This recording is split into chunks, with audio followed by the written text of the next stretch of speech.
கொஞ்சம் பயமா தான் இருக்குது பாஸ்டர். பயப்படுறீங்களா?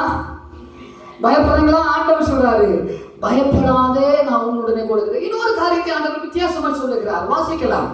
ஆதியாகமம் 15ஆம் அதிகாரம் 1ஆம் வசனத்தை வாசிக்கிறீங்களா? ஆதியாகமம் 15 1-2 வசனத்தை வாசிங்க பார்க்கலாம்.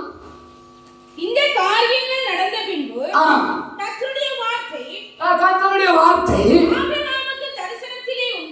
ஆபிரகாமுக்கு தரிசனத்திலே உண்டாகி ஆபிரகாமே நீ பயப்படாதே. ஆண்டவர் சொல்றார் ஆபிரகாமை பார்த்து சொல்றார், ஆபிரகாமே.